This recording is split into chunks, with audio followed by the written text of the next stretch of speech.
அன்பானவர்களே, ஆண்டவரும் இரட்சகருமாகிய இயேசு கிறிஸ்துவின் நேற்று என்ப நாமத்தின் அன்பின் வாழ்த்துக்கள்.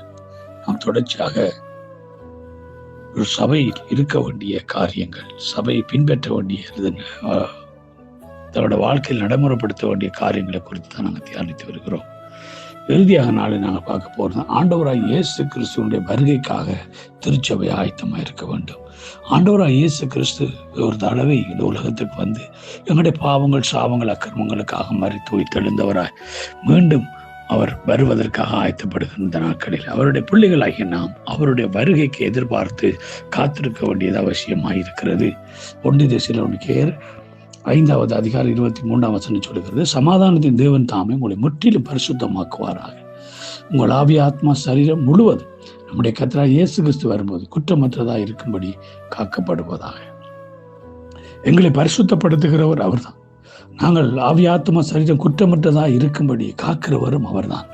ஆகவே நாங்கள் குற்றமற்றதாக கர்த்தர் எங்களை காக்கிறார், பரிசுத்தப்படுத்துகிறவரும் அவரே.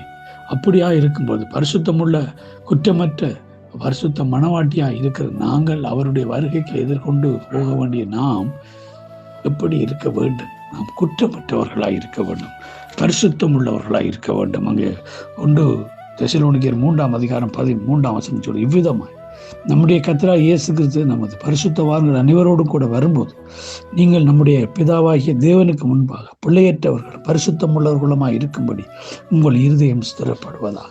அங்கே ஆண்டவர் என்னத்தை எதிர்பார்க்கிறார்? பிதாவாகிய தேவனுடைய சமூகத்துக்கு முன்பாக நாம் எப்படி இருக்கணுமோ, பிழையற்றவர்களாக இருக்க வேண்டும், குற்றமற்றவர்களாக இருக்க வேண்டும். இதுதான் அவருடைய எதிர்பார்ப்பு. ஏனென்றால் அவர் பரிசுத்தர். அவர் பரிசுத்தராக இருக்கிறது போல நாங்களும் பரிசுத்தமாக இருக்க வேண்டும். பரிசுத்த மனவாட்டியை நாம் அவருக்கு முன்னாக நிற்க வேண்டும். நாம் கரையற்றவர்களாக இருக்க கூடாது. 2 பேதுரு 3ஆம் அதிகாரம் 14ஆம் வசனத்தில் சொல்லுகிறார், ஆகையால் பிரியமானவர்களே, இவைகள் வர காத்திருக்கிற நீங்கள் கரையற்றவர்களும் பிழையற்றவர்களுமாய் சமாதானத்தில் ஒரு சந்நிதி முன் காணப்படும்படி ஜாக்கிரதையாயிருக்க.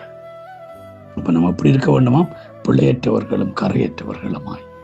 அங்கே நாம் எப்பொழுதுமே ஆண்டவர் என்னத்தை எதிர்பார்க்கிறார்? நம்ம எப்பொழுதுமே அவருக்கு முன்பாக கரையற்ற ஒரு பரிசுத்தமுள்ள ஒரு ஜீவியம் ஜீவிக்கும்படி நாம் அழைக்கப்பட்டு இருக்கிறோம்.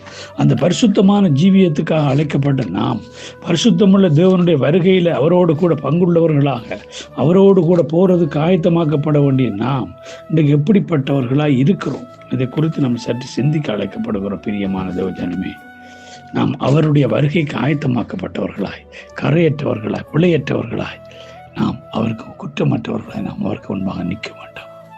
வெளிப்படுத்தல் 16ஆம் அதிகாரம் 15வது வசனத்தில் இவ்வாறு சொல்லுகிறார், இதோ திருடனை போல் வருகிறேன், தன் மானம் காணப்படத்தக்கதாக நிர்வாணமாயிரா நடவாதபடிக்கு விழித்துக்கொண்டு தன் வஸ்திரத்தை காத்துக் கொள்கிறவன் பாக்கியவான். ஆமேன்.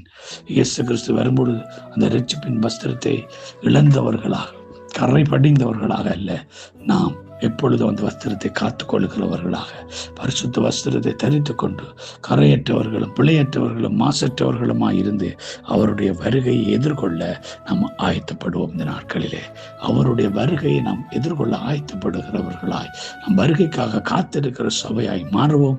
அப்பொழுது அவருடைய வருகையில் அவரோடு கூட பங்கு கொள்ளுகிற மேன்மையான சிலாக்கியத்தை பெற்றுக்கொள்வோம்.